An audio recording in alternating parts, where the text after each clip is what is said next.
Metroid is a staple of classic 2D dungeon crawlers. The original game, as well as many of its sequels, were groundbreaking in how to explore two-dimensional dungeon space. These early video games have a lot to teach us about dungeon design mechanics that easily translate into the world of D&D. Dungeons & Dragons games today could stand to take a page or two from the Metroid book.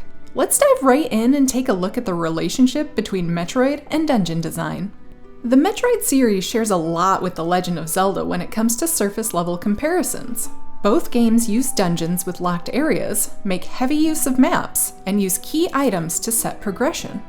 You may think that Metroid games don't really have anything left to teach us about dungeon design that The Legend of Zelda hasn't already.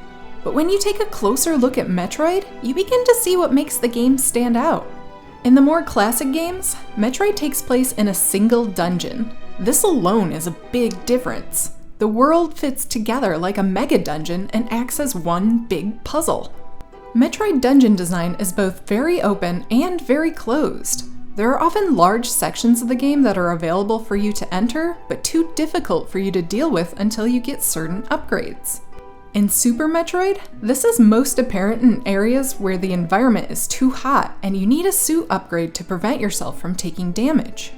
Metroid dungeon design is also about true exploration. These games are full of secrets and branching paths. The games also use backtracking as a method of teaching, something that other games at the time had never used effectively. Let's explore these ideas and see how they can be translated into D&D. While games like The Legend of Zelda or Super Mario Bros. Throw very obvious challenges at you from the beginning, Metroid takes a different approach to gameplay. A Metroid dungeon has enemies that are more or less a component of the environment and the atmosphere of the game. Each step you take is towards seeing what's past the next corridor. Just the act of moving forward in the game is key to your success. You very literally need to explore to progress, rather than just overcoming the challenge in each area. While you can run into doors that need to be opened, you're not traversing them with keys. Instead, you have the power to open them, be it a shot from your blaster or a missile upgrade. The entirety of Metroid is a puzzle, where as you explore, it's your job to remember or mark down the mysteries you come across. You might not know how to deal with something yet, but later you could travel to an area that was impassable earlier. This building of set pieces that unfold through exploration is done masterfully in these games. The atmosphere, the sound design, and even the simple journey through areas is crafted to make the whole experience better. Pairing a real desire to explore with the presentation of new mysteries at every turn sets up a great experience and easily translates into D&D dungeons. Typical D&D dungeons tend to be more lock and key, defeat room A to get to room B, and so on. But the Metroid game series shows that a non-linear experience based around branching paths can offer a great deal of variety. A dungeon that is inspired by Metroid would start with players doing reconnaissance and finding out where they can and cannot make progress. It's likely players in a more Metroid-style dungeon would have to draw a map and mark down mysteries. Additionally, your descriptions, the atmosphere you create, and the feeling of being in the dungeon all add a substantial amount to these experiences and give clues as to how and where the team can progress. Metroid takes the idea of key items from the Zelda series and puts it on steroids. Key items in a Metroid game are hardly ever single-use or single-purpose. The game never presents you with literal keys, but a collection of obstacles that can only be overcome once you have the tools to do so. This use of power-ups also makes you more formidable in battle and causes you to be better equipped for the more difficult challenges later in the game. Not only is this a good way to gate areas, it's also a great way to ensure a controlled difficulty curve through the dungeon. Using power-ups in D&D seems a little odd, but it gives you a real chance to create magical items with purpose and function. Often D&D suffers from the introduction of magic items that are too useful or too specific. In both cases, you end up with something that unbalances your game. When building a dungeon that has a reason to add magic items that solve specific problems, but also empower your players, you can craft balance into the design itself. These items can have charges or ammo, which allows you to give your players a choice on when to use certain items that may be critical later. In Metroid, a lot of items are limited by ammo. Missiles, bombs, super missiles, and super bombs are all the most common items used for traversal. They are used in combat and limited in their use. Items that share these properties can make a dungeon exciting and interesting by giving your players more to think about as they descend further in. There are a number of items in the Metroid series that are not ammo limited, but serve a similar function to progress through power-up. This already exists in D&D with the leveling system. While you could easily give players items with persistent effects that allow them access to new areas, if you're building a mega dungeon, let them use their own level ups as a way to acquire the skills they need to get further. Any magic user will have the ability to gain support skills as they level. The dungeon can help shape their choices to allow different spells and abilities to have the spotlight, where before they might not have seen much use. Having impassable vines that grow back when cut can be overcome with druid spells like Speak with Plants. This method lends use to class features that can make players feel more powerful and give them a greater sense of contribution to the group. Like we mentioned, Metroid games are usually single dungeons. In D&D terms, they would be like going from level 1 to 20 in the same dungeon.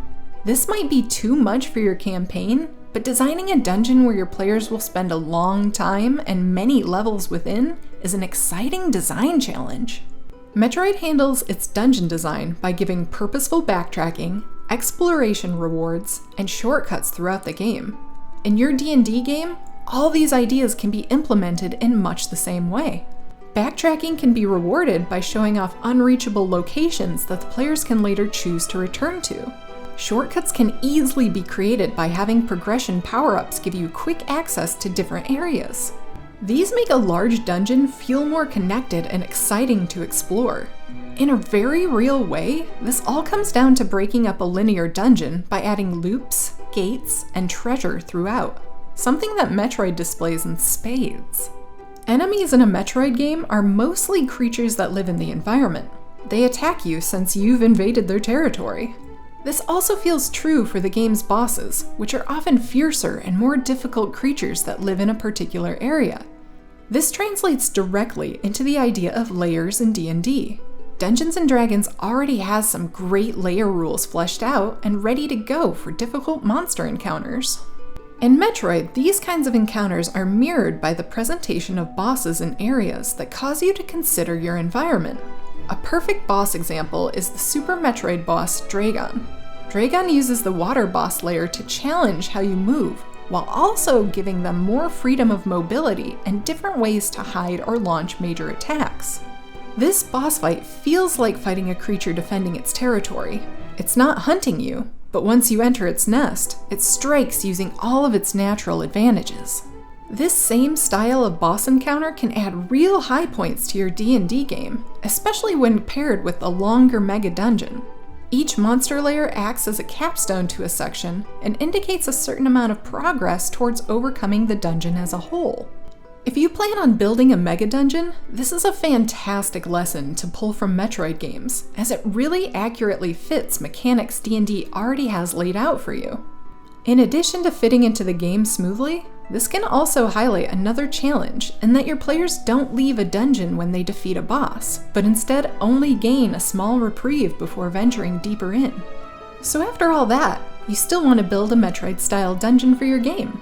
How do you take these lessons and make something that feels like a Metroid dungeon? For starters, you're going to want to carefully design your map. Normally when designing a dungeon, you would start with story and purpose. But for this type of dungeon, exploration is key, so dungeon purpose is secondary to the design of the dungeon itself. Your map should be large and sprawling. Multiple floors or levels are a must when doing something like this, and rest points or defensible camp spots are essential. Dividing the map into regions is also an important step. Each area should have its own theme and be progressively more challenging to overcome. Once you have your map laid out, it's time to go back and layer in your descriptions. Metroid literally would describe caves built on top of ruins or ancient technology, but you could do things differently. What's important is that you write descriptions that build the atmosphere of the area. Make sure you use the 5 senses in your descriptions. Really put a lot of detail into points of interest and motifs that run through the space. After your dungeon is mapped and described, it needs to be populated with creatures, plants, and encounters. These are the things that live there as opposed to put there. We're looking at monsters that would have territories and hunting patterns, and an ecosystem that requires a diverse population to thrive. This will also include points for your boss monsters and their lairs. The final step to constructing a dungeon like this is gating your map using terrain, environment, and difficulty. Fiercer areas gate themselves with danger. Hidden items and secrets are gated with skills or abilities-based challenges. Area progression is gated by the use of key items with a reoccurring use and limited charges. Don't forget to map out ways for players to recharge key items they overuse through monster drops or specific dungeon areas. With these tips, you should have a working Metroid-style dungeon for your players to explore. The last thing you need to do is find out why they're there. They could be seeking treasure, fame, or righteous goal, but these dungeons shouldn't be time-sensitive. The point is for them to take as long as they need. So whatever the reason for entering, they should not be forced into a timeline that disincentivizes exploration. If you're looking for more video game dungeon advice, check out our video on the Legend of Zelda dungeon design. If you're looking for more DM tips, you can head over to masterthedungeon.com. If you want to be notified the next time we pull dungeon design advice from video games, subscribe to the channel and hit the bell to ensure you don't miss out. Happy DMing!